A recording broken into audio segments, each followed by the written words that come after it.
For us kids, what's in that bin? So, this is a peek into one of our homeschool little organizer containers that we have. I always see these on other homeschoolers' shelves, and I want to know what's inside it. So I'm going to go inside of one of mine, and I'll do several of them over time. So this one is really little kid heaven. I use this for addition and other types of math, subtraction, whenever, we kind of get tired of writing. I even make it fun, and I let them use little spoons to dip them out at times.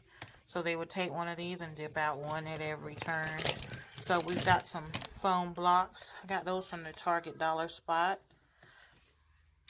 We've got some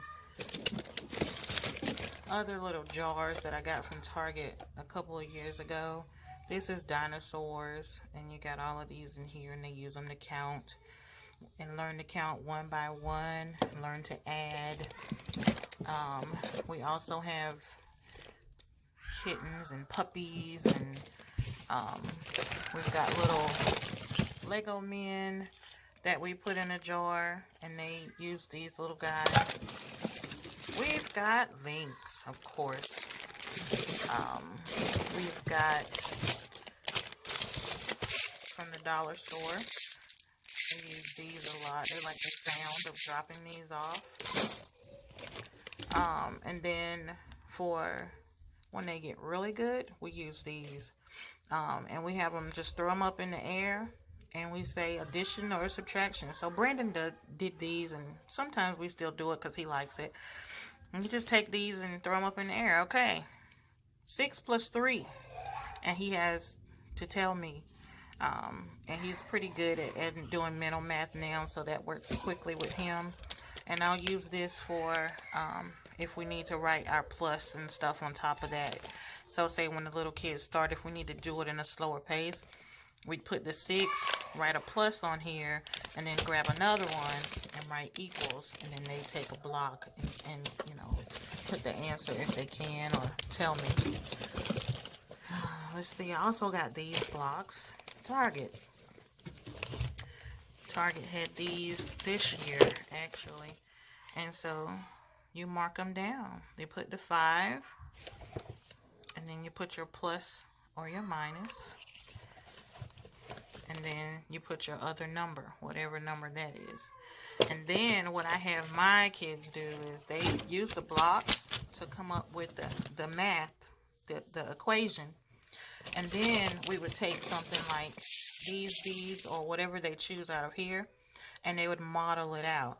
So they put their 5, and then they'd put their 9, then they add them all together, or subtract them, or whatever they need to do. And then these are also good for when you're doing multiplication, especially because there's so many of these. You can make your subgroups, 3 times 3, 3 groups of 3, and they can see it until they get to the point where they actually understand multiplication. You can do the same thing for division.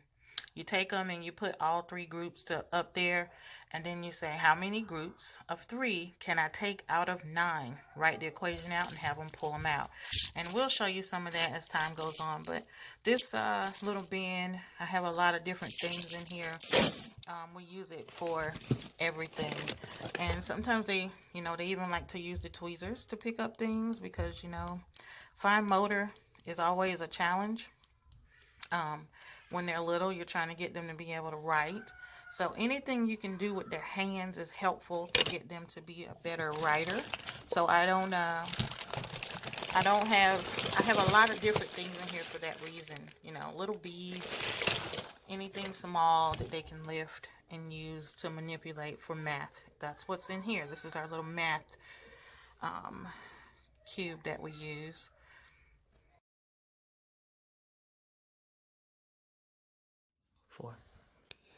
Until next time, like and subscribe.